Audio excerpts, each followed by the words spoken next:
Baik, sudah bisa? Sudah masuk? Puji Tuhan. Ya. Amin.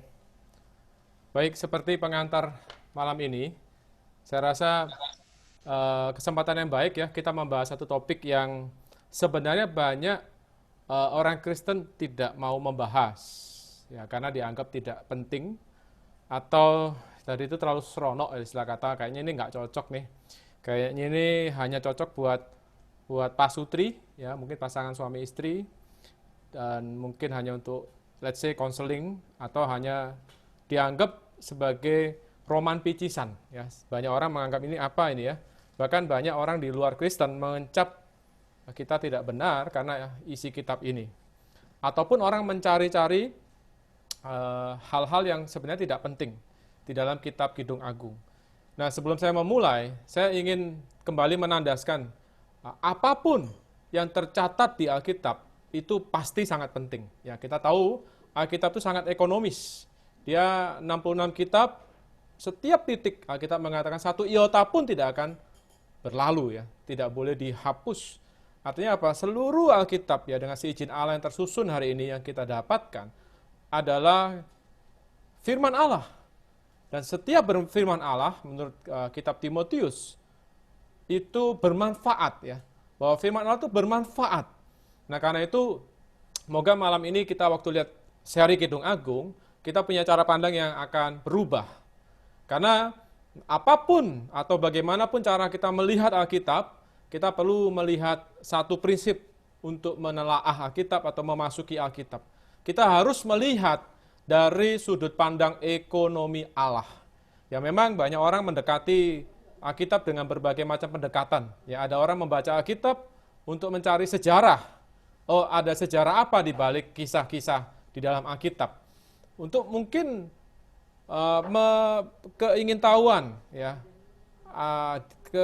penasaran ya kan, atau untuk semacam kata-kata mutiara ya. Tapi kita tahu bahwa bukan itu manfaat Alkitab yang terutama. Ya, kita perlu sadar bahwa Alkitab yang terutama memberi kita manfaat ya menurut Yohanes pasal 5 ayat 39 bahwa Alkitab itu membimbing kita kepada Tuhan. Ya. Alkitab itu membawa kita kepada satu persona, yaitu Kristus Tuhan kita. Nah, saya akan mulai persekutuan malam ini dari awal dari seri Kidung Agung. Pertama kita akan lihat dulu apa itu ekonomi Allah, ya kan? Ini yang pasti tidak berhubungan dengan ekonomi dunia, tapi ini ekonomi Allah. Dan apa hubungannya dengan Kidung Agung? Jadi seluruh Alkitab terkait dengan ekonomi Allah. Bahkan manusia ada karena ekonomi Allah. Nah, kita pertama lihat dulu apa itu ekonomi Allah. Baik, saya akan lihatkan di slide. Baik, di slide ekonomi Allah, saya beri gambar kunci. Sebenarnya ekonomi Allah, kata ini sangat penting, karena ini membuka seluruh gudang kekayaan dari firman Tuhan. Tanpa ekonomi Allah, maka Alkitab menjadi kitab yang tertutup, walaupun terbaca oleh kita hari ini, kita bisa baca. Tapi kita tidak akan bisa memasuki dengan tepat seturut dengan apa yang Allah mau wahyukan. Nah, mari kita lihat ya, kunci. Ya, saya katakan ekonomi Allah adalah kunci, termasuk untuk membuka kitab Kidung Agung. Kita akan melihat ini kuncinya. Sehingga apa? Waktu kita memasuki kitab Kidung Agung, kita akan melihat, wow, ternyata memang sangat ajaib, sangat mustika kitab ini. Untuk apa? Untuk pengalaman rohani kita bersama dengan Tuhan. Nah, kata ekonomi, saya ambil dari 1 Timotius pasal 1 ayat 4. Ya. Di sana dikatakan, ataupun sibuk dengan dongeng-dongeng dan silsilah-silsilah yang tiada putus-putusnya, yang hanya menghasilkan persoalan belaka dan bukan tertib hidup keselamatan yang diberikan Allah di dalam iman. Nah, tertib hidup keselamatan itu dalam bahasa aslinya, dalam bahasa Inggris, itu dikatakan godly edifying dari King James Version. Nah, kata edifying atau tertib hidup, itu dalam bahasa aslinya adalah oikonomia. Oikonomia. Dari bahasa Yunani, dari dua suku kata, oikos, nomos. Nah, di latar belakang orang Yunani, kata ekonomi atau oikonomia itu berhubungan dengan sebuah administrasi, pengaturan dari sebuah rumah. Di waktu itu, di zaman itu, ketika ada orang kaya, dia punya keluarga yang besar, maka dia punya namanya oikonomia, ekonomi, sebuah pengaturan agar seluruh anggota keluarganya bisa dapat makanan, bisa dapat pakaian, bisa terawat dengan baik. Itu yang disebut oikonomia. Sebuah rencana pengaturan dan pendistribusian kekayaan dari sebuah keluarga kepada anggota keluarganya. Nah, hari ini kita perlu lihat keselamatan sangat berhubungan dengan ekonomi atau oikonomia. Dan oikonomia ini adalah oikonomia Allah atau ekonomi Allah. Yaitu apa? Satu administrasi, pengaturan Allah. Untuk apa? Menyalurkan segala kekayaan Allah. Jadi moga kita bisa melihat bahwa memang belajar Alkitab, kita perlu lihat dari bahasa aslinya, kata ekonomi tidak diterjemahkan memang di dalam bahasa Indonesia jadi ekonomi, tapi jadi tertib hidup. Nah, ini akan sedikit menyesatkan, karena kita tidak bisa memahami makna yang di dalamnya. Tapi dengan melihat kata bahasa aslinya, kita tahu bahwa yang benar adalah oikonomia, yaitu pengaturan, satu administrasi rumah tangga Allah. Ya, kita tahu hari ini kita telah diselamatkan. Kita juga mengemban status, yaitu apa? Bagian dari keluarga Allah. Sebagai anak-anak Allah. Di dalam rumah Allah. Dan Allah sedang bekerja. Untuk apa? Melaksanakan ekonominya. Yaitu penyaluran dari segala kekayaannya kepada umat tebusannya. Baik, kita lanjutkan. Nah, kalau kita lihat di gambar ya, di depan kita, di gambar. Nah, kita akan hubungkan kitab Kidung Agung dengan penyaluran atau ekonomi Allah. Kita lihat perkara penyaluran ekonomi atau kekayaan ilahi Allah itu tercatat di Efesus ya. Di Efesus pasal 3 ayat ke-8. Ya, kita bisa lihat di Efesus pasal 3:8 kata kekayaan di sini yaitu Paulus mengatakan kepadaku, yaitu amanat yang diemban oleh Rasul Paulus ketika dipanggil Tuhan. Dikatakan kepadaku yang paling hina di antara segala orang kudus telah dianugerahkan kasih karunia ini. Untuk apa? Memberitakan kepada orang-orang bukan Yahudi, yaitu apa? Kekayaan Kristus yang tidak terduga itu. Nah, jelas bahwa Paulus mengemban satu amanat, bahwa dia seorang penginjil, pembawa kabar sukacita, yang diberitakan bukan sebuah doktrin, bukan sebuah ajaran, tetapi dia adalah sebagai pengurus rumah tangga Allah. Apa yang dikerjakan? Dia sedang menyalurkan kekayaan Kristus kepada siapa? Orang-orang yang dia layani. Nah, inilah amanat Rasul Paulus yang harus menjadi cara pandang kita. Waktu kita melihat Tuhan kita, waktu lihat firman Tuhan, kita perlu sadar bahwa Allah sedang bekerja hari ini melalui firman-Nya, itu apa? Untuk menyalurkan kekayaan Allah di dalam Kristus yang tidak terduga ke dalam kita. Nah, karena itu kalau kita lihat di pasal yang sama sampai ke ayat 19, kita bisa lihat hasilnya. Ketika kekayaan Kristus disalurkan, maka kita akan dipenuhi di dalam seluruh kepenuhan Allah. Ya, we will be filled with all the fullness of God. Nah, kata fullness of God itu artinya apa? Kekayaan dari rumah tangga itu telah menjadi kenikmatan saya dan menyusun diri saya. Nah, sama seperti ilustrasi sederhana ya, kita di negara berkembang. Kalau kita lihat ke negara maju, negara Eropa, atau let's say Jepang. Jepang sekarang negara maju. Ya dulu dia disebut quote-unquote bangsa KT, ya kan? Bangsa yang kecil-kecil. Ya kan? Tapi semenjak mereka ada revolusi terus maju, jenis makanan mereka juga mengarah ke makanan barat, ya kan? Maka postur tubuh mereka berubah. Kenapa? Makanan. Orang-orang Eropa ya yang negara maju, tubuh mereka juga tinggi, besar. Kenapa? Negaranya kaya.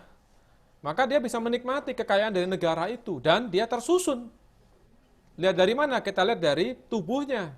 Nah, hari ini Tuhan sedang bekerja menyalurkan dirinya oleh rohnya, ya kan?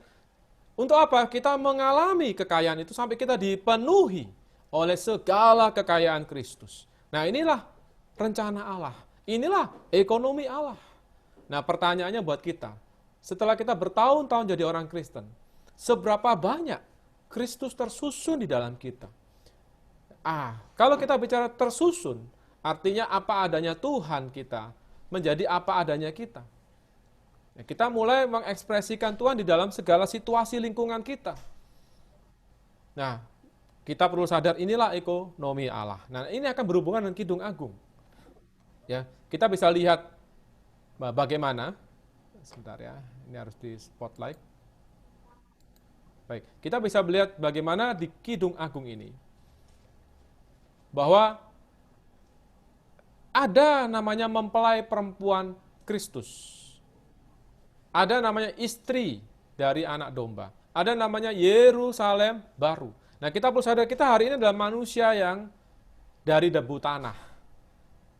Cuma bejana tanah liat. Tapi puji Tuhan, Allah sudah menyalurkan dirinya ke dalam kita dalam langkah awalnya itu melalui keselamatan yang Tuhan berikan melalui percayanya kita dan masuknya Tuhan di dalam kita. Lahir ulangnya kita menjadi anak Allah. Inilah awal dari ekonomi Allah di dalam kita. Tapi nggak cukup. Kita perlu terus membiarkan Allah menyalurkan kekayaannya. Sampai pada puncaknya, bahwa Allah akan mendapatkan apa yang menjadi isi hatinya.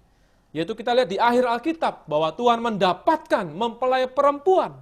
Kita perlu sadar ya, saudara sekalian, bahwa Tuhan datang kelak buat kita. Dia akan datang sebagai mempelai laki-laki. Nah, hari ini, bagaimana Tuhan bisa menghasilkan mempelai perempuannya? Maka dia harus menyalurkan dulu kekayaannya ke dalam umat tebusannya. Yang belum bersyarat, belum mencapai titik kedewasaan di dalam Kristus.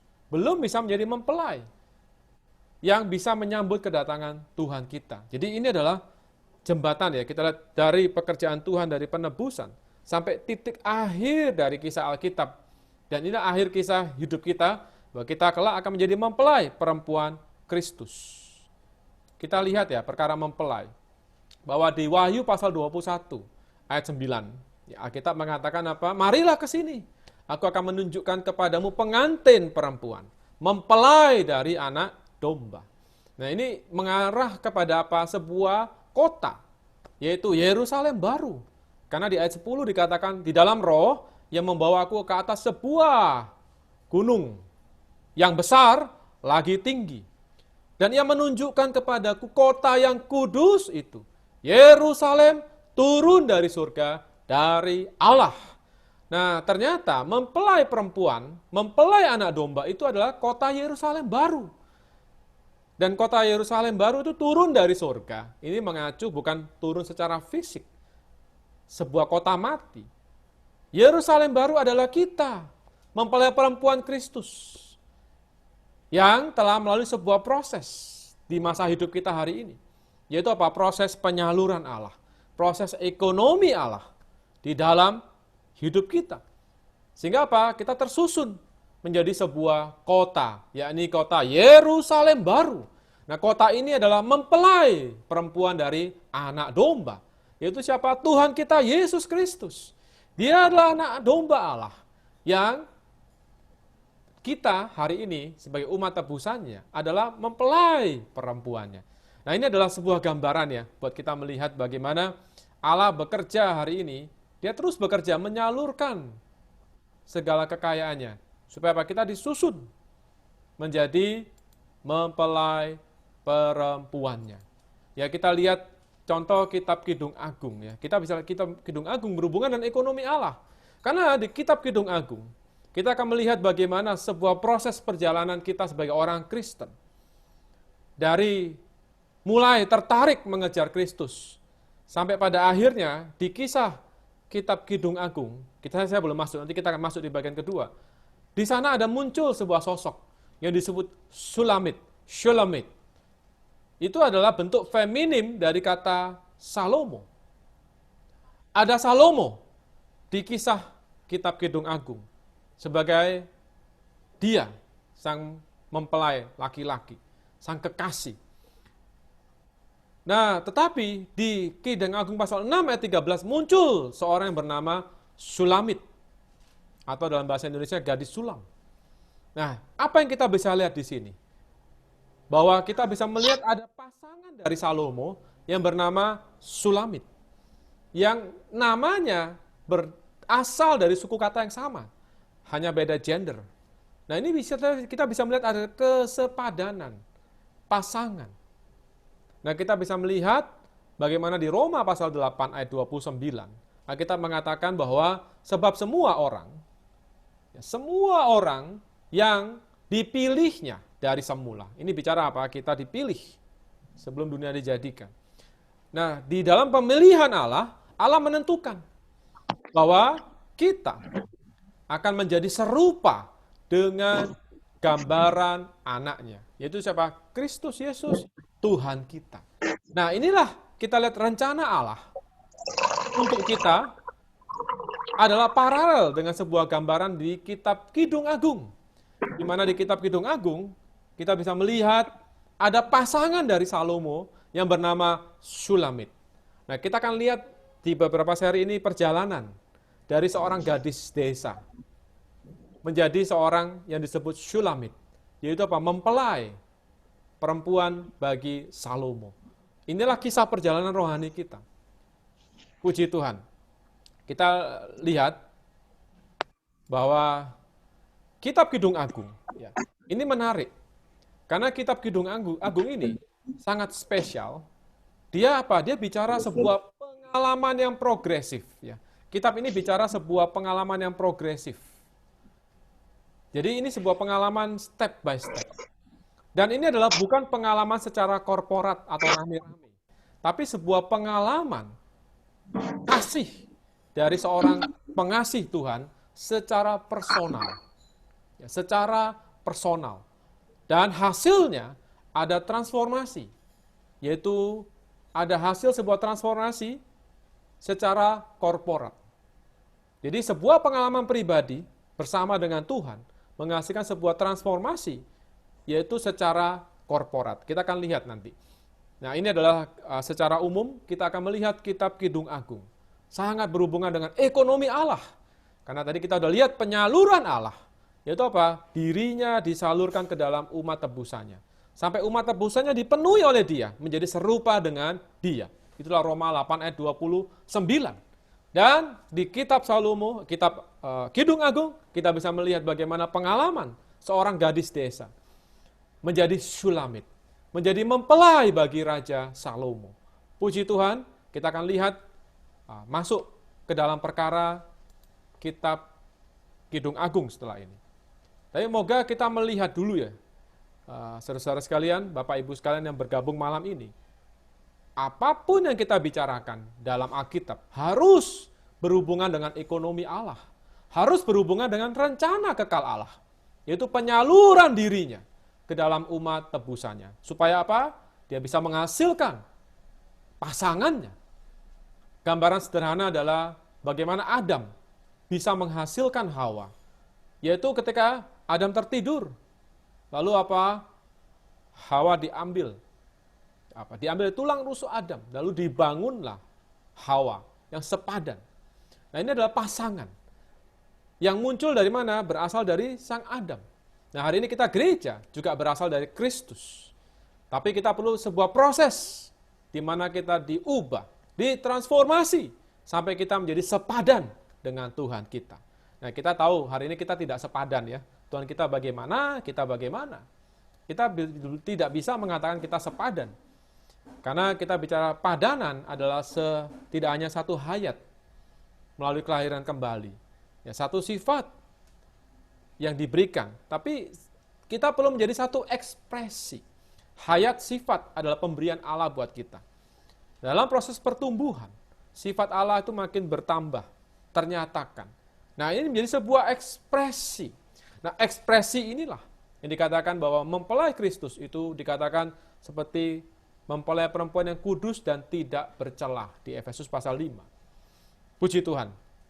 Kita akan lanjutkan sekarang perkara kitab Kidung Agung. Nah, kita perlu melihat wahyu dalam perjanjian lama dan perjanjian baru.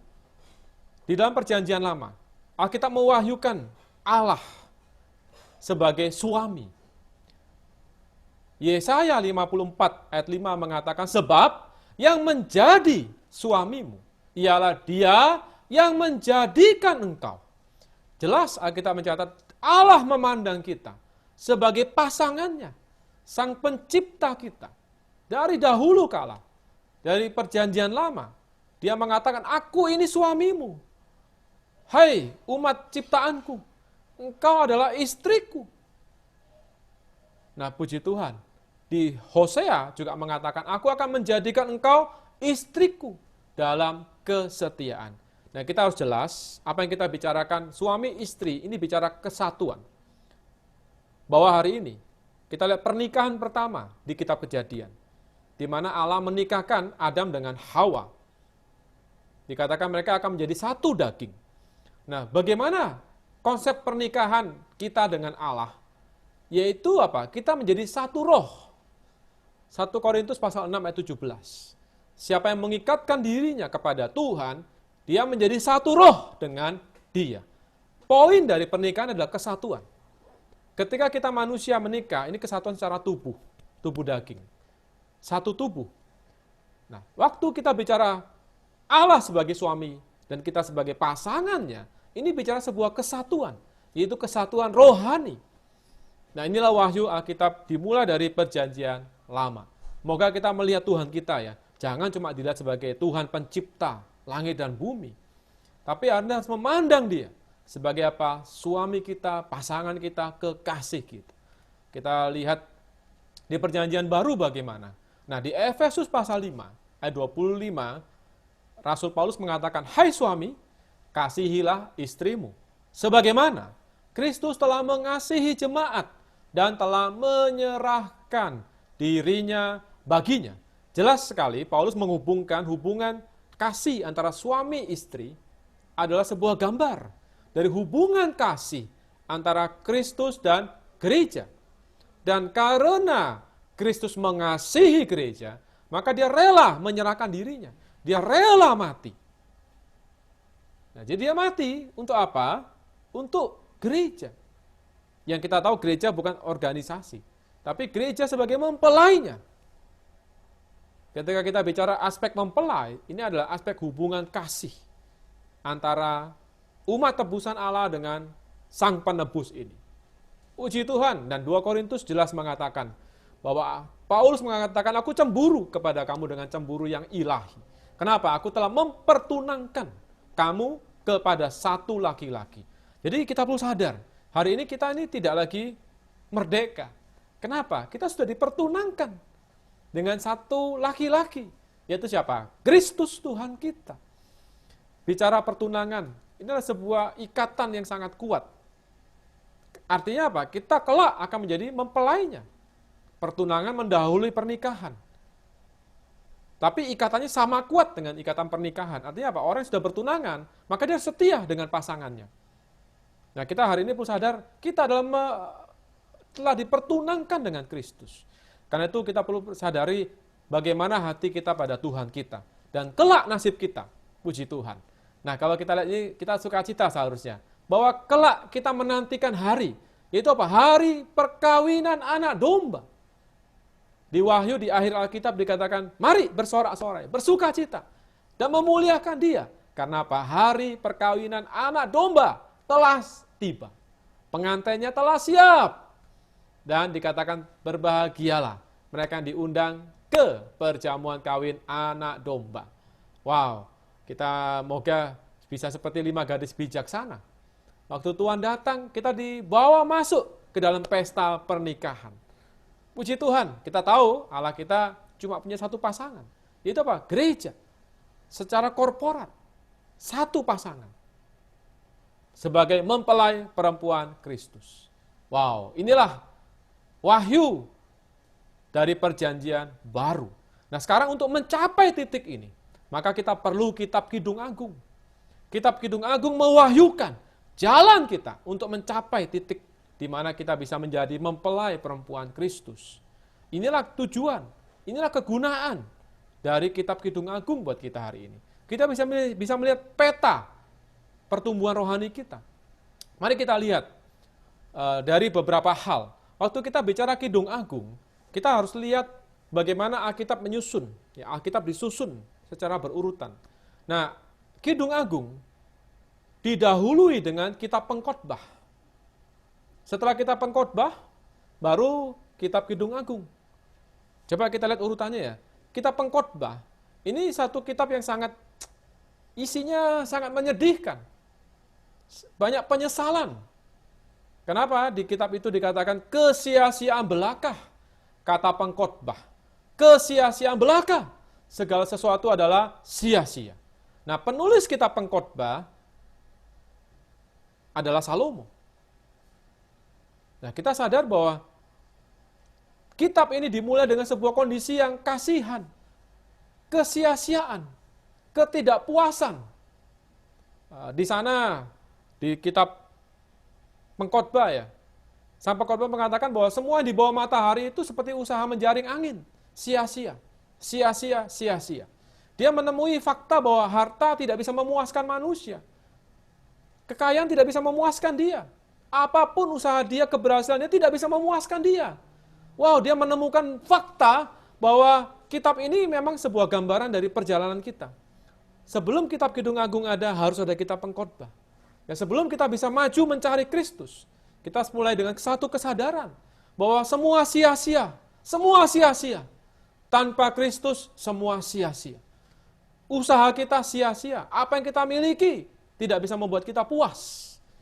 Inilah sebuah kesadaran yang termaksud ya dalam kitab Pengkhotbah. Nah, tapi puji Tuhan, kitab Pengkhotbah tidak berhenti. Ya, di dalam kitab ini dilanjutkan, yaitu apa? Kitab Kidung Agung. Nah, kitab Kidung Agung itu adalah kitab yang teragung. Dan dia berisi romantika. Memang ini puitis, tapi ini romantika ilahi, bukan romantika picisan. Romantika ilahi. Ya, banyak orang tidak berani bahas ini. Kenapa? Mereka melihat dari sudut pandang kulit luarnya. Kita harus lihat di sisi dalamnya. Bagaimana kisah Salomo ini adalah gambaran hubungan Kristus dan gereja. Nah, kita lihat bahwa Salomo dia menggubah 3.000 Amsal dan nyanyiannya ada 1.005. Jadi Salomo itu sangat luar biasa. Dia menulis 3.000 Amsal. Amsal itu semacam kidung, semacam nyanyi-nyanyian. Ya kan? Dari ribuan nyanyian, dari ribuan kidung yang Salomo tulis, cuma ada satu yang disebut Song of Songs. Songs di sini adalah 3.000 Amsal itu. Adalah 1.005 itu nyanyian. Itu termasuk kategori songs. Tapi dari begitu banyak lagu, hanya ada satu dari sekian banyak lagu yang terbaik. Nah, ternyata kidung yang terbaik adalah which is Solomon's. Adalah kidung milik Salomo. Di mana kita bisa melihat inilah kitab Kidung Agung. Kidung Agung dalam bahasa Inggrisnya adalah Song of Songs. Cuma ada satu lagu di antara ribuan lagu. Dan satu lagu ini bicara kepuasan. Satu lagu yang memuaskan, yaitu lagu mengenai Kristus kita. Sebuah puisi mengenai Kristus Tuhan kita. Yaitu cinta Tuhan kepada kita. Hanya itu yang bisa memuaskan kita. Pengkhotbah bicara apa? Banyak hal di bawah matahari. Tidak bisa memuaskan manusia. Tapi di kitab Kidung Agung, puji Tuhan. Kitab ini penuh dengan kepuasan. Penuh dengan apa? Satu kata-kata yang mesra. Di sana kita bisa melihat itulah Kidung Agung. Itulah harusnya pengalaman orang Kristen. Orang Kristen hidupnya harus penuh dengan sukacita. Penuh dengan kepuasan. Setiap kita yakin ya, kita ini setiap orang adalah penulis lagu. Kita menulis lagu hidup kita masing-masing. Ya. Hidup kita adalah sebuah lagu. Mungkin kita punya banyak lagu. Pekerjaan kita adalah kidung kita. Keluarga kita adalah kidung kita. Sekolah kita adalah kidung kita. Hobi kita adalah kidung kita. Dari sebuah banyak kidung, kidung itu menyenangkan hati ya. Benar nggak? Orang kalau nyanyi itu hati senang. Tetapi cuma ada satu yang terbaik, yang teragung. Yaitu apa? Kidung agung milik Salomo. Nah, kita perlu sadar inilah kidung agung. The Song of Songs. Malam ini moga kita bisa melihat cuma ada satu lagu yang terbaik. Yaitu kidung mengenai Tuhan kita. Dan mengenai hubungan kita dengan Tuhan kita. Wow, inilah kidung agung. Di mana kita melalui bersekutu intim dengan Tuhan, kita mendapatkan kepuasan. Demi kepuasan, dan kepuasan demi kepuasan. Bukan sia-sia, sia-sia. Tapi apa? Puas, puas, puas. Wow, kidung agung harus jadi pengalaman kita. Ya, kita sebagai orang Kristen, apakah kita puas dengan hidup kita? Atau kita masih meronta-ronta? Kalau kita punya kidung agung, kita akan puas apapun situasi di luar kita. Kalau kita tidak punya kidung agung, kita akan mencari banyak lagu, kita bosan, ganti lagu, bosan lagi, ganti lagu, bosan lagi. Betul nggak? Banyak hal membosankan, handphone lagu baru lagi, bosan lagi, ganti lagi. Sampai kita harus menemukan satu lagu yang terbaik. Yaitu apa? Kidung agung. Yang adalah milik Salomo. Haleluya. Mari kita lihat pengalaman Rasul Paulus. Rasul Paulus adalah orang yang sangat luar biasa. Lagunya sangat bagus. Kisah hidupnya akan sangat indah cemerlang. Tetapi kita tahu Rasul Paulus adalah orang yang sangat luar biasa. Seharusnya dia akan jadi orang top. Mungkin pengganti Imam Gamaliel. Secara agama dia akan jadi orang terkenal. Punya posisi. Tetapi dikatakan malahan segala sesuatu kuanggap rugi. Kenapa? Karena pengenalan akan Kristus Yesus, Tuhanku, lebih mulia daripada semuanya. Nah, Paulus menemukan bahwa dari semua yang dia capai, semuanya itu sampah. Semua pencapaian dia cuma sampah. Dan dia meninggalkan semua. Kenapa? Pengenalan akan Tuhan itu jauh lebih mulia daripada semuanya. Wow, Paulus punya banyak lagu. Tapi begitu dia jumpa dengan Tuhan, dia menemukan kidung agungnya. Dia menemukan Yesuslah yang memuaskan dia. Dia menemukan ini yang saya cari. Ini lebih mulia. Saya buang semua sebagai sampah. Wah, ini adalah satu pengalaman yang indah ya. Dia puas. Hanya dengan Kristus dia puas. Nah, moga kita malam ini, melalui persekutuan malam ini, kita dibawa kembali mengambil satu kidung yang agung. Itu apa? Kidung Tuhan kita Yesus Kristus sebagai kepuasan kita, sukacita kita, segala sesuatu kita. Amin. Puji Tuhan. Sekarang kita lihat perkara romantika ilahi. Ya, perkara romantika ilahi. Saya mau hubungkan dengan Yohanes dan Matius. Kita bisa melihat ada sebuah kisah yang Tuhan kenang, Tuhan minta diberitakan. Dimanapun dikatakan, aku berkata kepadamu, di Matius 26:13, sesungguhnya di mana saja Injil diberitakan, di seluruh dunia, apa yang dilakukannya akan disebut juga untuk mengingat dia. Di sini ada sebuah kisah di Yohanes pasal 12, di mana Maria, karena cintanya pada Tuhan, maka dia menuangkan minyak narwastu yang mahal, meminyaki kaki Yesus, menyeka kakinya dengan rambutnya, sehingga bau minyak itu memenuhi rumah itu. Wow, inilah kisah Injil. Injil bukan hanya bicara Yesus cinta aku, Yesus cinta saya. Tapi Injil juga bicara aku cinta Yesus. Itulah Injil. Ya, Injil bukan cuma bicara Allah berkarya dalam hidupku. Dia menolong aku sebagai juru selamatku. Tapi aku mau konsekrasikan hidupku untuk mencintai juru selamatku. Itulah kidung agung. Itu apa? Cinta yang saling. Di mana Allah mencintai saya juga merespon dengan mencintai Tuhan. Ya, Anda perlu sadar, kisah Salomo dan Sulamit ini, menurut sejarah, nanti kita lihat juga di kidung agung, ada sebuah kisah percintaan, di mana ada kisah rayuan dari Sang Salomo ini. Di mana kalau secara singkat dia menyamar sebagai perjaka biasa. Laki-laki desa lalu datang merayu, mendekati Sulamit. Perempuan yang dikatakan hitam, tapi manis, cantik. Salomo jatuh cinta. Ya, menurut sejarah adalah demikian.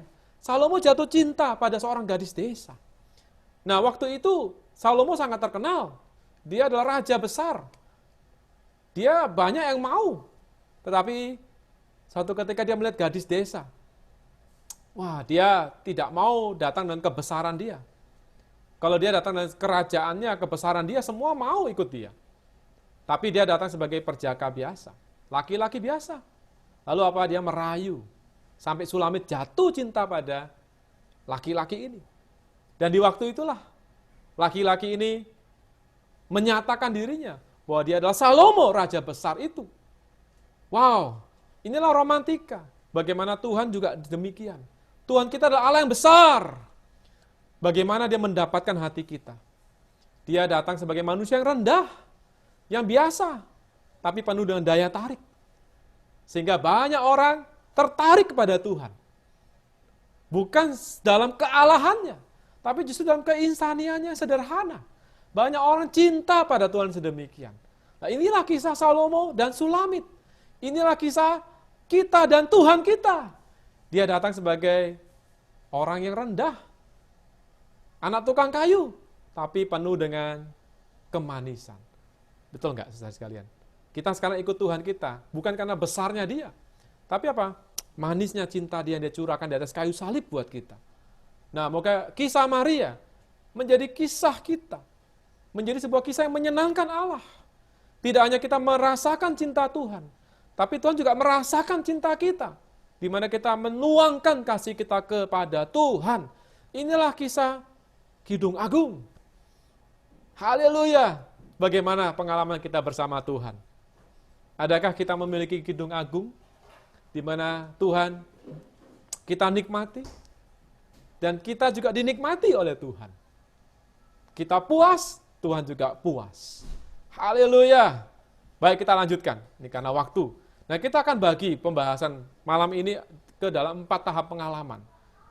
Khusus malam ini kita bahas satu pengalaman tapi tidak penuh. Bagian kedua kita akan lanjutkan minggu ke depan, karena saya rasa sayang sekali kalau kita terlalu cepat menghabiskan poin ini. Tapi yang pasti, pengalaman Salomo harus jadi pengalaman Sulamit. Ya, gadis itu harus menjadi pengalaman kita. Kita bisa bagi menjadi 4 pengalaman, 4 tahap pengalaman rohani kita. Yaitu apa? Ketika kita mulai dibangkitkan oleh Tuhan untuk mengejar Kristus. Supaya apa? Kita dipuaskan. Banyak dari kita, saya percaya yang hadir malam ini, sudah mulai tidak puas dengan kondisinya. Sudah mulai ingin maju lagi. Tidak puas dengan pengenalan selama ini. Inilah belas kasih Tuhan. Ini tahap pertama dari pengalaman rohani kita. Dari kemajuan rohani kita. Dari ekonomi Allah tersalurkan. Yaitu apa? Kita mulai mengejar Kristus. Bagi kepuasan kita. Tapi nggak cukup. Setelah itu kita perlu maju, di mana kita dilepaskan dari ego dengan salib. Itulah tahap kedua dari pertumbuhan rohani kita. Ketiga, kita mulai belajar dipanggil hidup di dalam kenaikan sebagai ciptaan baru dalam kebangkitan. Hampir serupa dengan Kejadian pasal 1 ya, pengalamannya. Tapi ini di sudut pandang yang pengalaman pribadi. Nah, keempat, akhirnya kita dipanggil dengan lebih tegas untuk hidup di belakang tabir melalui salib setelah kebangkitan. Inilah 4 tahap. Apa ya pengalaman ini? Kita akan lihat minggu demi minggu. Nah, moga ini jadi pengalaman kita, kedambaan kita, dan kita semua sama-sama sedang belajar memasuki pengalaman ini. Nah, kelima, keenam kita lihat bagaimana akhirnya kita bisa berbagian dalam pekerjaan Tuhan dan memiliki pengharapan untuk diangkat bertemu dengan Tuhan. Itulah tanda kematangan. Orang yang matang adalah orang yang merindukan kedatangan Tuhan. Ini titik puncak dari seseorang yang matang. Seperti Miss Barber, yang adalah guru rohani dari Watchman nih. Dikatakan dalam sejarah bahwa dia seringkali mengatakan pada Watchman nih, mungkin di ujung jalan itu Tuhan datang.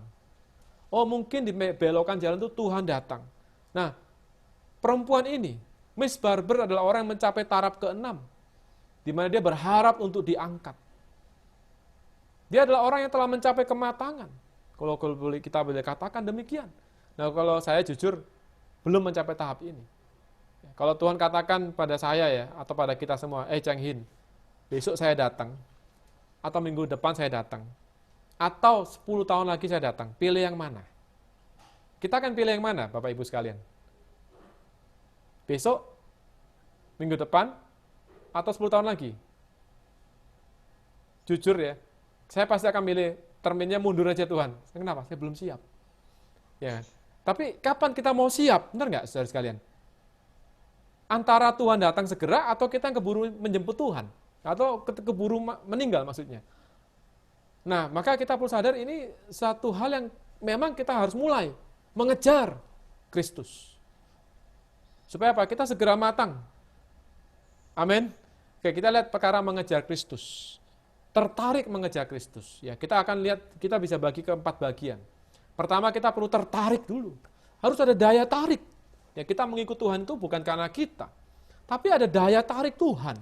Ya, sama seperti kita katakan kisah Abraham ya, di hari Jumat lalu. Bagaimana Abraham bisa meninggalkan tanah Ur-Kasdim. Karena apa? Allah yang maha mulia menampakkan dirinya. Allah maha mulia menampakkan dirinya. Sehingga apa? Dia bisa meninggalkan berhala, tempat kampung halaman dia. Nah, hari ini kita perlu menjadi orang tertarik mengejar Kristus. Lalu apa? Tinggal dalam persekutuan dengan Kristus. Dalam persekutuan ini kita mengalami transformasi. Dan dalam prosesnya, pada puncaknya kita akan dipuaskan dengan perhentian dan kenikmatan di dalam Kristus. Nah, puncak dari pengalaman tahap pertama adalah perhentian dan kenikmatan di dalam Kristus. Jadi ekonomi Allah selalu demikian, nggak pernah berubah. Kejadian kita bahas juga ujung-ujungnya apa? Perhentian dan kenikmatan. Nah, hari ini pengalaman rohani kita harus penuh dengan perhentian dan kenikmatan di dalam Tuhan. Nah, mari kita lihat perkara tertarik mengejar Kristus. Nah, ini adalah perkara yang mesra, pribadi, rohani. Ya, jadi kita bicara tertarik mengejar Kristus, cinta Tuhan itu bukan perkara yang vulgar secara fisikal, bukan. Tapi ini kita bicara hubungan yang sangat rohani. Tetapi hubungan ini tidak hubungan yang formal. Kristus kita, Tuhan kita, tidak bisa kita dekati dengan cara yang formal. Tapi apa? Kita rindu. Tuhan rindu apa? Hubungan kita dengan dia adalah mesra pribadi. Mesra pribadi. Adakah hubungan kita dengan Tuhan mesra? Adakah hubungan kita dengan Tuhan pribadi? Nah, Kidung Agung bicara hubungan pribadi. Jadi kita nggak bisa gantikan. Kita rajin ibadah, sering komsel, sering fellowship, itu nggak bisa digantikan. Itu adalah urusan yang lain. Tapi ini bicara saya dengan Tuhan bagaimana. Ini perkara yang tidak bisa digantikan. Kita lihat dari perkara mesra. Ya. Kita mulai dari Kidung Agung pasal 1 ayat 2. Dikatakan kiranya ia mencium aku dengan kecupan. Karena cintamu lebih nikmat daripada anggur. Saya lebih suka bahasa Inggrisnya. Dikatakan, let him kiss me with the kisses of his mouth. For your love is better than wine. Nah, dikatakan, let him. Him. Di sini kan kita nggak tahu siapa ya him ini ya. Kenapa dia nggak menyebut nama? Padahal ini di awal Alkitab. Artinya apa? Di hati perempuan ini cuma ada satu him. Yaitu apa? Sang kekasih. Yaitu apa? Salomo. Let him kiss me. Saudara-saudara kita terhadap Tuhan. Adakah Tuhan terngiang-ngiang di benak kita? Tuhanku. Ya kan? Kita nyebut, Tuhan, kita udah tahu mengacu pada siapa? Tuhan kita Yesus. Dan kita perlu ada pengalaman ini. Yaitu apa? Kita personal. Bagi kita Tuhan itu bukan cuma Tuhan Yesus. Formal. Tapi apa? Him. Dia. Iya. Dia. Ini apa? Pengalaman yang pribadi. Ya, sama seperti ketika Tuhan menampakkan diri pada Maria. Dikubur. Waktu itu Tuhan mengatakan Maria. Lalu apa? Respon Maria? Rabuni. Dia sadar, ini guruku. Ini aku cari. Nah, hari ini kita perlu apa? Menjadi orang yang terus di benak kita mencari Tuhan. Lalu apa yang kita cari? Apa yang kita dambakan dari Tuhan? Kiranya Ia mencium aku terhadap Tuhan. Moga kita tidak menjadi orang yang bagaimana? Hanya mencari berkat Tuhan. Tuhan, aku minta ini dong. Tuhan, jawab doaku. Tuhan, aku lagi sakit. Tolong sembuhkan aku. Tuhan hanya semacam alat. Tuhan bisa nggak? Bisa. Ya, tapi Tuhan tidak puas. Kenapa hubungan kita dengan Tuhan harusnya hubungan kasih? Itu kenapa perintah Allah, ya kan? Yang pertama utama apa? Kasihilah Tuhan Allahmu. Kasih melebihi segala-galanya. Nah, mencium aku. Ciuman di sini dengan kecupan, with the kisses. Ya, istilah kata ciumnya pakai mulut. Itu apa? Berkali-kali. Enggak cuma sekali. Dan ini mulut, mouth to mouth. Bisa nggak kita mencium mulut, banyak mulut? Nggak bisa kan? Mulut itu cuma satu. Kalau cium mulut ya cuma satu mulut. Ini bicara hubungan yang sangat dekat, nempel mulut ke mulut. Dan cuma satu orang dengan satu orang. Sesuai kalian terhadap Tuhan kita. Seberapa dekat kita dengan Tuhan kita. Kita perlu punya pengalaman apa? Dicium oleh Tuhan. Ya kan?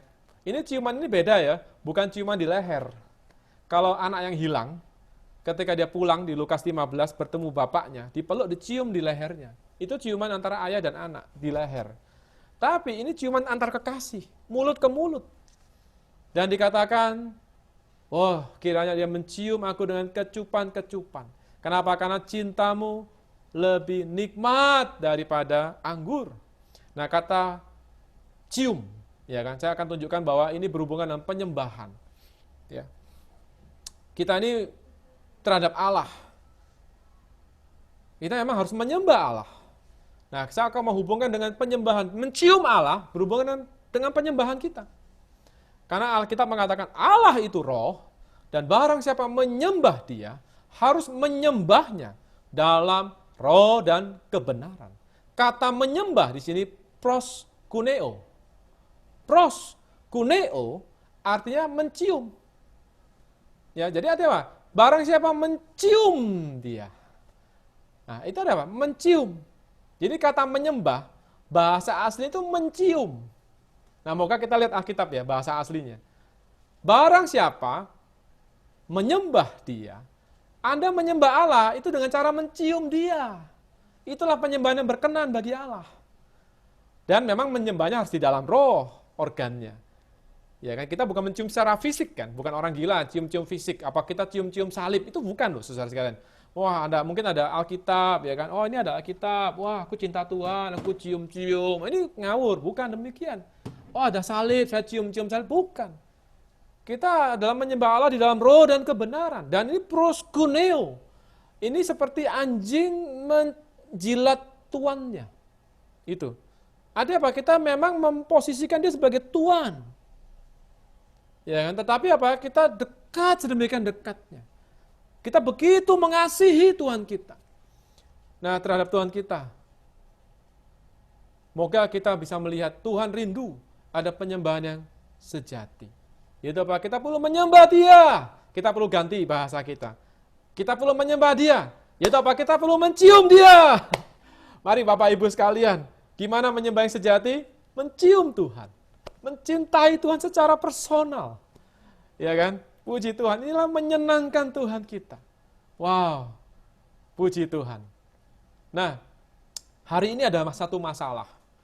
Ya, kita untuk mencium Tuhan, mengasihi Tuhan. Tuhan itu ada saingan, itu berhala. Alkitab mengatakan di 1 Yohanes pasal 5 ayat 21 bahwa anak-anakku waspadalah terhadap segala berhala. Hai anak-anak manusia, orang-orang yang menjunjung berhala mereka di dalam hatinya. Nah, ada banyak hal menggantikan Tuhan. Ada banyak kidung di hati kita. Mungkin kidung kita adalah drama Korea. Mungkin kidung kita adalah hobi kita. Kidung itu sesuatu yang menyenangkan hati, betul tidak? Yang melekat di hati kita.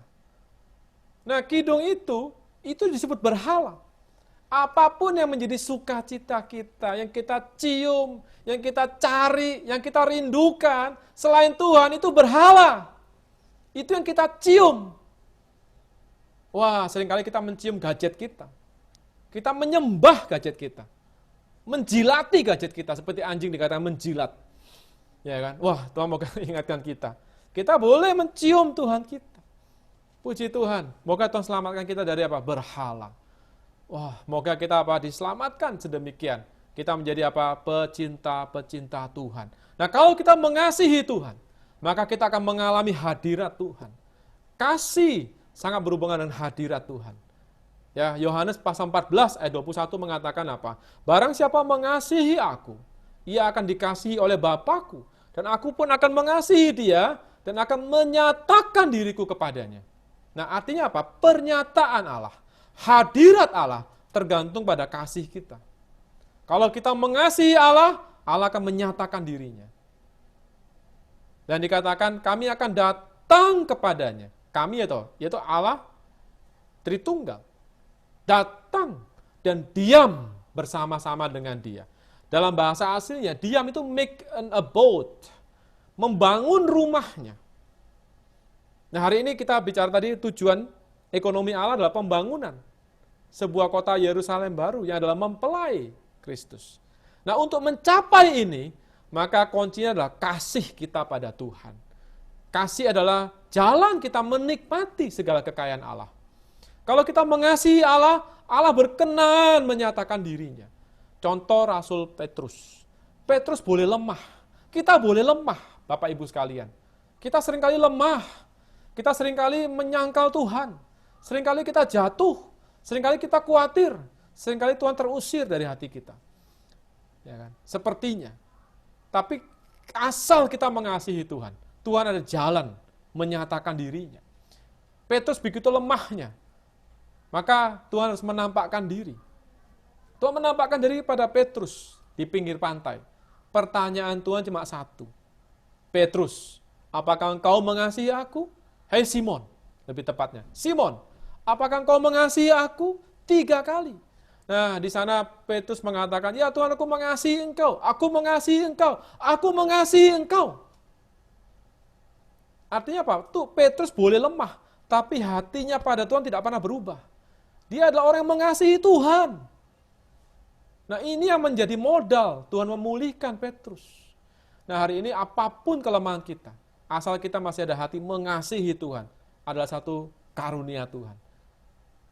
Gitu kenapa dikatakan kita harus menjaga hati kita dengan segala kewaspadaan.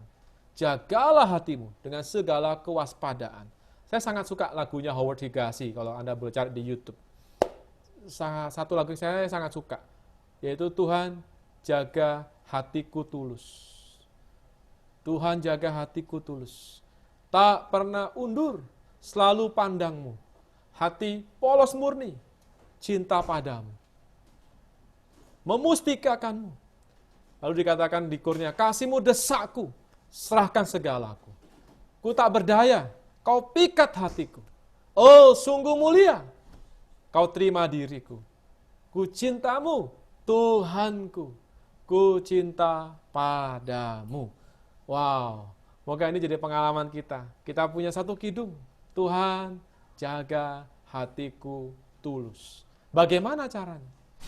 Ya kita harus minta, Tuhan tariklah aku. Jadi kita akan lihat. Let him kiss me. Ciumlah aku Tuhan. Ini yang mencium apa? Tuhan. Tuhan ciumlah aku. Let him kiss me. Let him kiss me. Tuhan ciumlah aku. Nah kita perlu sering-sering apa? Minta Tuhan. Tuhan, aku mau mencium engkau. Aku mau mengasihi engkau. Ini pertanyaan sederhana ya. Kapan terakhir ya kita mengatakan, Tuhan, aku cinta padamu? Ada nggak kita dalam satu hari ini mengatakan, Tuhan, aku cinta padamu? Atau rasanya aneh, risih ya. Kalau Tuhan, aku menyembahmu, Lord, I worship you. Kayaknya, wah, Lord, I worship you. Kayaknya formal banget. Tuhan jauh sekali ya kan. Tuhan yang jauh di atas, di angkasa begitu besar, aku menyembah. Ya itu benar. Tapi Allah nggak puas disembah dengan demikian. Allah rindu disembah dengan apa? Dicium. Tuhan, aku cium kau. Muah, muah. Ya, boleh nggak kita demikian? Boleh. Dalam waktu pribadi kita bersama dengan Tuhan. Ya kan, kita perlu minta Tuhan, cium aku. Ya kan? Nah, kita akan lihat lebih lanjut. Ya, dikatakan bahwa cintamu itu lebih nikmat daripada anggur. Cinta Tuhan lebih nikmat daripada anggur. Lalu dikatakan, harum bau minyakmu, bagaikan minyak urapan tercurah namamu. Oleh sebab itu gadis-gadis cinta kepadamu. Nah, gadis-gadis itu bicara apa? Sekelompok orang yang polos murni mengasihi Tuhan. Dia mencintai Tuhan. Kenapa? Cinta Tuhan seperti anggur. Lalu apa? Nama Tuhan minyak urapan. Jadi ada cinta. Cinta seperti anggur. Itu bicara apa? Kasih yang menggembirakan hati.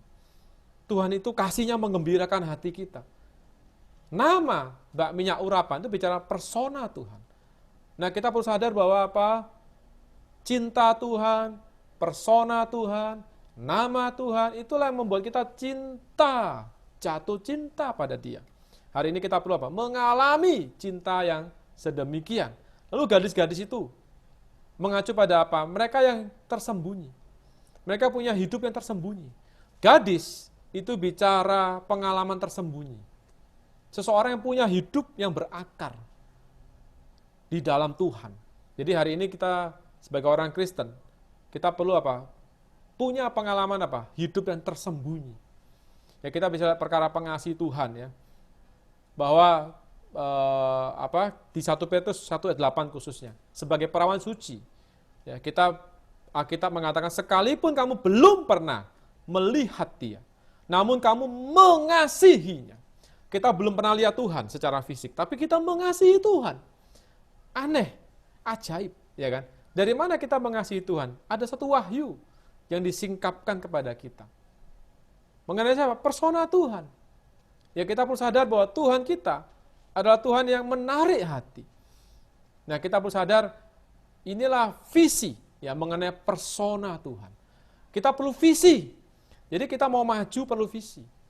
Seperti Paulus ketika berjumpa dengan Tuhan, dia bertanya, siapakah engkau Tuhan? Siapa engkau? Tuhan mengatakan, aku adalah Yesus yang kau aniaya itu. Nah, kita bisa melihat bagaimana Paulus ada perjumpaan pribadi dengan Tuhan. Dia nampak visi mengenai hubungan Kristus dan gereja. Dan dia tertawan oleh visi ini. Nah, hari ini terhadap Tuhan ya. Semoga kita punya mata rohani terbuka. Kita bisa melihat visi atas persona Tuhan kita. Karya Tuhan kita. Nah, kita menjadi orang yang tergila-gila kepada Tuhan kita. Dan kasih kita kepada Tuhan. Ini adalah hasil dari apa? Di 2 Korintus 5:14 dikatakan kasih Kristus yang mendesak kami. Ini adalah hasil dari kasih Kristus yang mendesak kita. Jadi kita bisa mengasihi Tuhan bukan karena kita yang mengasihi Tuhan, tapi Kristus kasihnya seperti apa? Air bah melingkungi kita, memagari kita. Jadi kata mendesak itu constraint. For the love of God constraining me. Itu seperti air bah melingkupi Rasul Paulus. Kiri, kanan, atas, bawah. Dia nggak berdaya, dia terseret oleh arus kasih itu. Nah, hari ini kita perlu punya pengalaman kasih Tuhan mendesak kita. Menyeret kita. Nah, membawa kita nggak berdaya, tenggelam di dalam kasih Tuhan. Nah, bagaimana caranya? Kita perlu ada waktu-waktu pribadi berjumpa dengan Tuhan. Nampak persona Tuhan. Nampak karya Tuhan. Makin kita mengenang karya Tuhan, makin hati kita terdesak, terdorong oleh kasih Tuhan. Nah, inilah pengalaman sang kekasih. Kita perlu apa? Punya satu perkataan, Tuhan aku cinta padamu.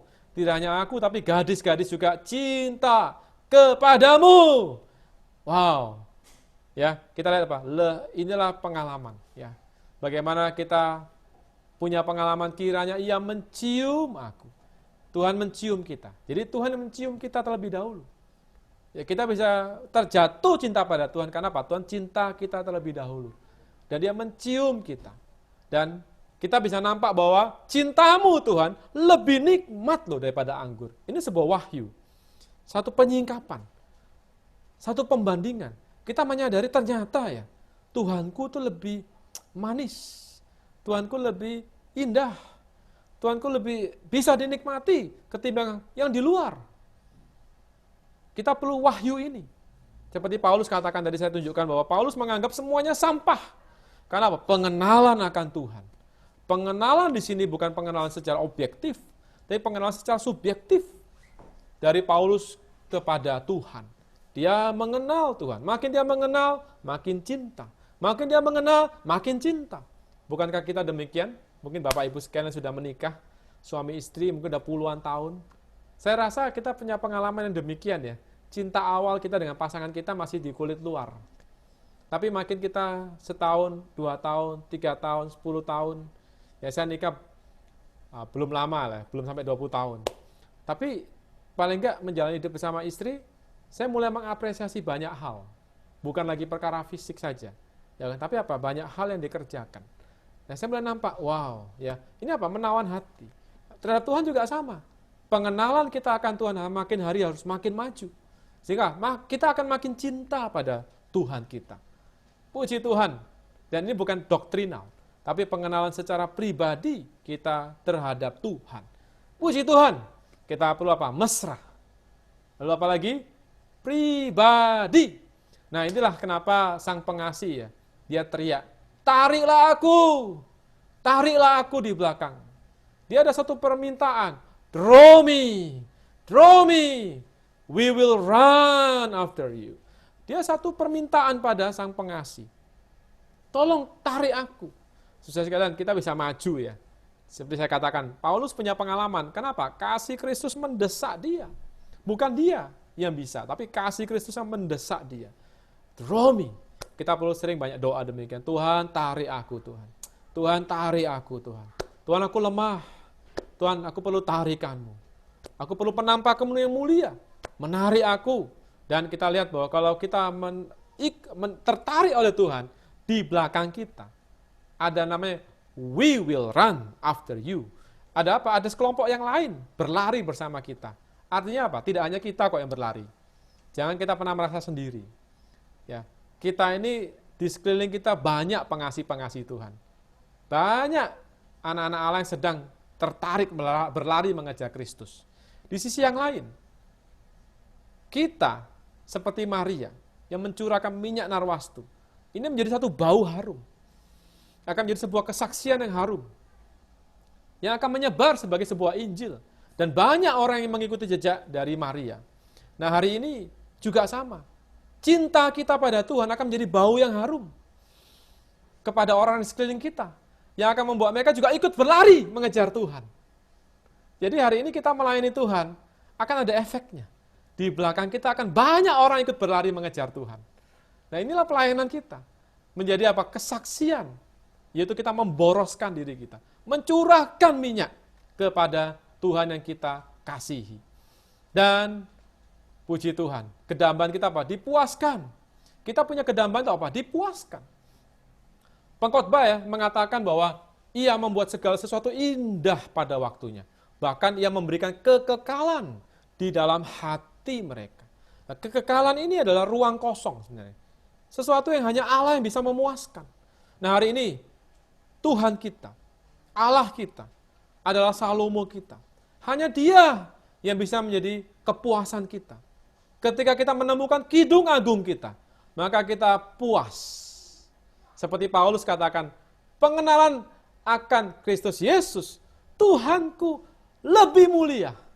Karena itu aku melepaskan semuanya dan menganggapnya sampah supaya aku memperoleh Kristus.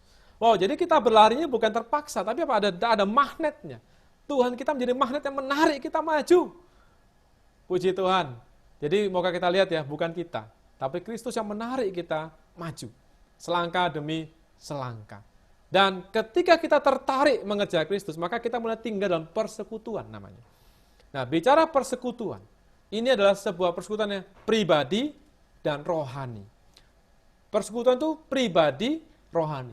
Ya, kita mau tunjukkan pada Anda pribadi dan rohani. Bahwa sang Sulamit ini, dia mengatakan apa? Ketika dia katakan, tariklah aku, maka kami akan mengejarmu. Ternyata sang raja menarik dia kemana? Dia ditarik ke dalam mahligai. Ya kan, dibawa ke dalam apa? Mahligai itu adalah ruang dalam. Ya kan? Sang raja telah membawa aku ke mahligai-mahligainya. Wah, dia ditarik ke dalam ruang yang rahasia. tempat di mana raja itu ada. Nah, hari ini kita perlu lihat bahwa mahligai itu adalah roh kita. Karena kata mahligai di sini adalah bed, tempat tidur yang di dalam atau tempat yang paling dalam. Bagian yang paling dalam itu adalah mahligai. Dalam bahasa aslinya, mahligai adalah bagian yang paling dalam. Nah, bagian yang paling dalam dari diri kita adalah roh kita. Jadi hari ini Tuhan menarik kita untuk apa? Kembali ke dalam roh kita. Kenapa? Sang kekasih kita, Tuhan kita, Salomo kita ada di dalam roh kita. Itu kenapa kita bilang Tuhan menyertai rohmu. Nah, hari ini hubungan kita dengan Tuhan adalah hubungan yang satu roh. Karena tarikan Tuhan adalah tarikan sepasang kekasih. Dikatakan siapa yang mengikatkan dirinya pada Tuhan menjadi satu roh dengan Dia. Nah, hari ini perlu jadi pengalaman kita bahwa sang kekasih kita ada di dalam roh kita. Tapi seringkali banyak hal memalingkan hati kita. Sehingga apa? Kita tidak mengarah pada sang kekasih kita. Puji Tuhan, karena rahmat Tuhan kita dibalikkan kepada Tuhan. Maka kita jumpa dibawa ke dalam mahligai. Itu apa? Roh kita. Dan bagaimana aplikasikan? Waktu pribadi kita. Sesuai kalian, bagaimana waktu pribadi kita? Ada nggak kita waktu doa pribadi? Waktu doa pribadi itu waktunya kita mencium Tuhan. Bagaimana Tuhan kita Yesus ya, dikatakan ia pergi di pagi-pagi benar. Waktu hari masih gelap, ia bangun dan pergi keluar, ia pergi ke tempat yang sunyi dan berdoa di sana. Dan Alkitab mengatakan kita hari ini, kalau engkau berdoa, masuklah dalam kamarmu, tutuplah pintu, berdoalah kepada Bapamu yang ada di tempat yang tersembunyi. That's personal time. Bapak Ibu semua ya, di ruangan ini kita perlu menyadari untuk mengalami pengalaman Kidung Agung tergantung waktu pagi hari kita. Ada nggak kita dimulai pagi hari mencari Tuhan secara pribadi? Kalau kita tidak memulai waktu pagi hari kita mencium Tuhan, waktu bangun pagi, apa yang harus jadi doa kita? Bukan, Tuhan tolong aku, Tuhan hari ini banyak kerjaan, tolong lindungi aku. Ini doa formal, itu bukan doa semacam itu. Doa yang baik adalah, Tuhan terima kasih pagi ini. Ada satu hari yang baru untuk aku mencintai Engkau. Tuhan, aku cinta padamu. Oh Tuhan, aku mengasihi Engkau. Tuhan, cium aku kembali Tuhan. Tuhan, tarik aku kembali pagi ini. Ini doa yang mesra. Doa ini akan membuat kita satu dengan Tuhan. Mengalami Tuhan. Dibarakan hatinya pada Tuhan. Wow, inilah mahligai. Kita akan jadi orang yang penuh dengan sorak-sorai. Penuh dengan sukacita. Anda mau nggak mengalami hidup yang penuh sorak-sorai? Penuh dengan sukacita. Pagi hari kita harus cium Tuhan. Sampai Tuhan menarik kita ke dalam mahligainya. Kita akan penuh dengan sorak-sorai. Jadi ini buktinya, saudara sekalian. Coba kalau satu hari ini Anda nggak sukacita, ada masalah. Berarti kita belum masuk mahligai. Kita nggak ada gembira. Pasti kita nggak ada mahligai. Nggak mengalami pengalaman dalam mahligai. Ya, kenapa? Di dalam mahligai kita bisa merasakan cintamu yang lebih daripada anggur. Lebih daripada anggur. Nah, di sana di mahligai kita mengalami cinta Tuhan yang lebih daripada anggur. Baru kita mabuk, bukan mabuk yang negatif apa? Kita akan dipenuhi dengan anggur. Sukacita surgawi memenuhi kita. Wow. Moga berita yang sepertinya dalam menjadi pengalaman sederhana. Pagi hari kita sering-seringlah apa? Mengatakan Tuhan, aku cinta padamu. Dan Tuhan kita adalah raja. Ya kan? Kita lihat dari raja ke kasih. Bicara raja itu bicara kita adalah orang yang harus meletakkan diri kita di bawah Dia. Ini bicara konsekrasi kita. Kita perlu apa? Menjadi orang yang mutlak memberikan diri pada Tuhan Sang Raja. Baru dalam posisi konsekrasi ini kita bisa mengalami cinta dan kepuasan. Jadi hari ini kita bisa mengalami cinta Tuhan kalau kita adalah orang yang mengkonsekrasikan diri. Yang bisa berdoa, Tuhan, aku serahkan hidupku padamu. Aku serahkan diriku karena Engkaulah Sang Raja. Baru kita bisa dibawa menjadi kekasih Tuhan. Amin ya. Kalau kita masih ada pertentangan dengan Tuhan, ada pergolakan dengan Tuhan, maka nggak bisa kita mengalami Sang Raja. Kenapa? Kita adalah rajanya juga. Ketika kita meletakkan diri di bawah Sang Raja, taat mutlak di bawah sang Raja ini, baru kita mengalami kisah cinta dan kepuasan. Puji Tuhan, moga ini jadi pengalaman kita. Dan ada 3 hasil Ini cepat saja. 3 hal terjadi ketika kita mengalami pengalaman di dalam mahligai. Kita penuh dengan sorak-sorai, sukacita, kita penuh dengan anggur surgawi, kita penuh dengan minyak urapan. Lalu kita akan nampak 3 hal. 1, kita akan nampak diri kita. Nampak diri yang bagaimana? Kita akan nampak diri kita ini hitam, tetapi cantik. Ya, karena dibilang, memang hitam aku, tetapi aku cantik. Hai putri-putri Yerusalem, seperti kemah orang Kedar, seperti tirai-tirai orang Salma, atau seperti tirai-tirai Salomo lebih tepatnya. Dan kita lihat bahwa hitam itu terbakar di bawah matahari. Dan ini sangat berhubungan dengan kemah orang Kedar. Nah, cantik sangat berhubungan dengan tirai dari Salomo. Nah, kita perlu sadar bahwa di luar kita ini hitam, tapi di dalam cantik. Ya kan? Di luar memang kita orang dosa. Ya kan? Tapi kita orang telah ditebus. Tuhan telah menjadi jubah kebenaran kita. Di Wahyu 19:8 dikatakan kepada para pemenang, mereka dikaruniakan kain lenan yang halus, yang berkilau-kilauan dan yang putih bersih. Ya, hari ini apa? Di luar memang kita adalah orang yang dalam pengalaman kemah Kedar, hitam. Tapi di dalam kita cantik. Kita orang dosa, tapi Allah cinta pada kita. Kenapa? Dia melihat yang di dalam kita. Nah, puji Tuhan, kita dalam proses ya, dalam proses. Diserupakan. Dari dalam keluar. Itu kenapa tirai di dalam. Dari dalam keluar. Ya, kita akan diubah. Nah, kedua, setelah nampak diri kita adalah orang yang berdosa. Tapi kita nampak Tuhan adalah kebenaranku. Kita mulai nampak kesia-siaan dari pekerjaan luaran. Ya, kita mulai nampak apa? Kisah di mana di sana dikatakan putra-putra ibuku marah kepadaku. Nah, aku dijadikan penjaga kebun-kebun anggur. Di sana ada kata kebun anggur. Nah, dan ada kata kebun-kebun anggur. Jadi kebun anggur bicara kehendak Allah. Karena dikatakan di Yohanes 15, Bapakku adalah pengusahanya. Akulah pokok anggur, Bapakku adalah pengusaha. Bapak kita cuma punya 1 kebun anggur, enggak banyak. Tapi di sana ada kebun-kebun anggur. Nah, kita perlu melihat bahwa ada putra-putra yang marah-marah pada si perempuan ini. Lalu ada kebun-kebun anggur dan kebun anggur. Nah, putra-putra mengacu pada anak-anak Allah yang tipe-tipe objektif, tipe-tipe doktrinal, tipe-tipe legal. Ini adalah tipe-tipe orang Kristen nggak punya perasaan loh, Kak. Perasaannya kasar. Yang cuma main di otak. Kita terhadap Tuhan ya, nggak bisa begitu. Kalau kita terlalu legal, objektif dan doktrinal, maka kita menjadi putra-putra yang menganiaya pengasih-pengasih Tuhan. Contoh siapa? Para murid. Ketika Maria mencurahkan minyak narwastu, mereka ngomong, ini buat apa pemborosan ini? Dimarah-marahin tuh Maria, benar nggak? Dan omongan mereka kan benar, objektif sekali. Loh, ini uang itu kalau dijual, itu dipersembahkan buat orang miskin kan bisa. Masuk akal nggak? Tapi Tuhan katakan, loh, orang miskin selalu ada padamu, tetapi aku tidak selalu ada padamu loh. Tuhan belain tuh Maria. Nah kan, hari ini kalau kita mau maju, jangan jadi tipe putra-putra, jangan jadi orang yang objektif, cuma tahu pengetahuan Alkitab, doktrin, legal, ibadah cuma ibadah formal. Anda nggak bisa demikian, ya kan? Lalu apa? Si gadis ini disuruh ngurusin kebun-kebun anggur.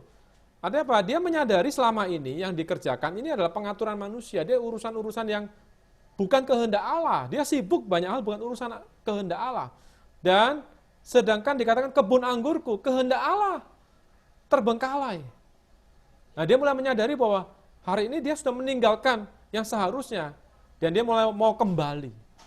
Yaitu apa? Mengurus kebun anggurnya. Kembali pada kehendak Allah. Nah, kehendak Allah kita tahu apa? Ya supaya kita dipenuhi oleh Allah. Mengasihi Allah. Dijenuhi oleh Allah. Inilah kehendak Allah. Wow. Dan ketiga, kita lihat terakhir. Akhirnya dia juga melihat keperluan Allah. Yang negatif dia melihat kesia-siaan. Segala hal di luar kehendak Allah. Dia mulai melihat keperluan Allah. Yaitu pada Kidung Agung pasal 1 ayat 7. Dia mulai tanya, ceritakanlah kepadaku jantung hatiku. Di manakah Kakanda mengembalakan domba? Lalu dijawab, jika engkau tak tahu, hai jelita, di antara wanita, ikutlah jejak-jejak domba dan gembalakanlah anak-anak kambingmu. Di sana apa? Ini bicara sebagai orang yang mengejar Kristus, mencari Tuhan. Kita tidak boleh jadi orang Kristen tidak seimbang.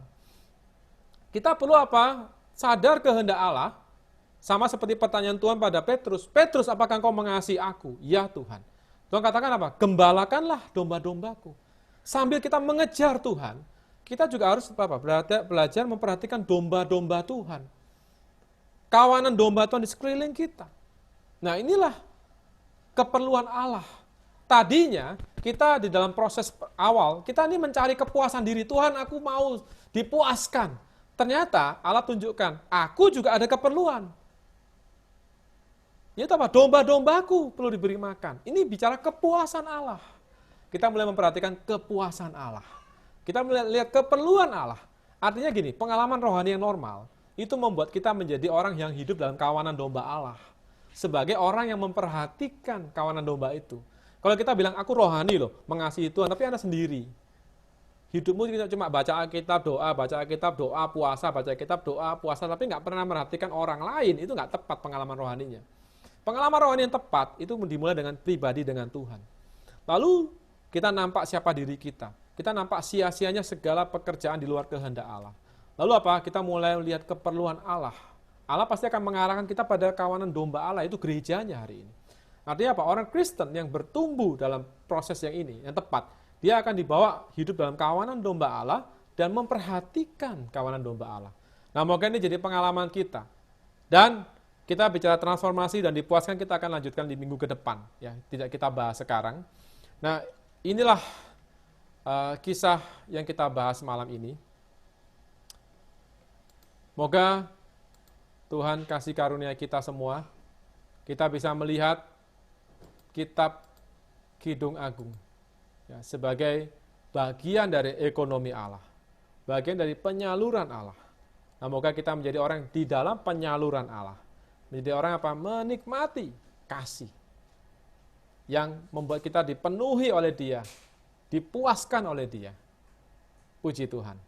Tuhan berkati kita. Mohon maaf saya waktu agak panjang karena ini mengawali konsep yang tepat. Tuhan berkati kita. Saya serahkan kembali pada moderatornya. Amin. Puji Tuhan, saudara-saudari sungguh sangat kaya dan limpah ya. Memang tidak terasa sampai sudah mau jam 9 ini ya. Ya kiranya kita bisa makin hari makin punya persekutuan yang intim dengan Tuhan, akan mesra dengan Tuhan, kemudian kita juga bisa belajar mengasihi dengan memperhatikan saudara-saudari orang-orang yang ada di sekitar kita. Baik, karena waktu ya, ini kebetulan saya lihat ada satu pertanyaan, saya akan coba tanyakan, mungkin saudara ini bisa jawab satu pertanyaan ini ya. Jadi pertanyaannya adalah, menjaga hati kita itu tugas Tuhan atau tugas kita? Dua-duanya. Ya, dua-duanya.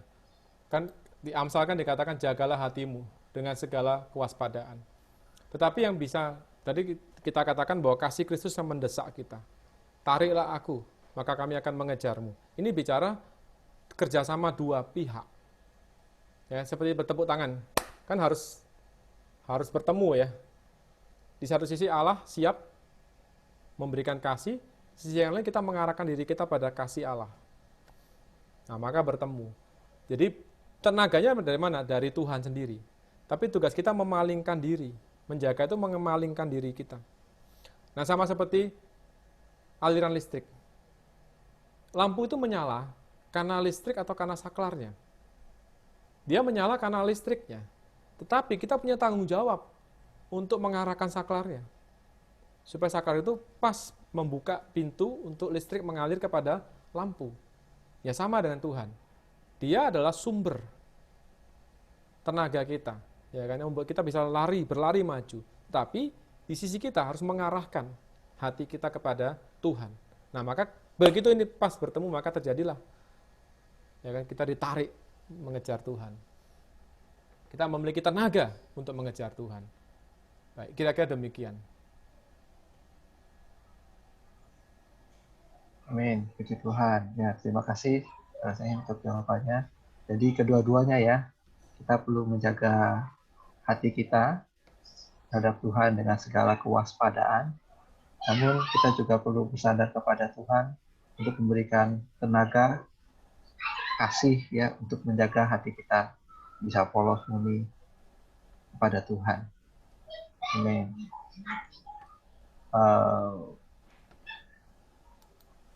Baik, saya rasa baru itu ya pertanyaannya. Karena sudah malam pas jam 9, begitu. Apakah ada lagi saudara-saudari yang mau tanya? Kalau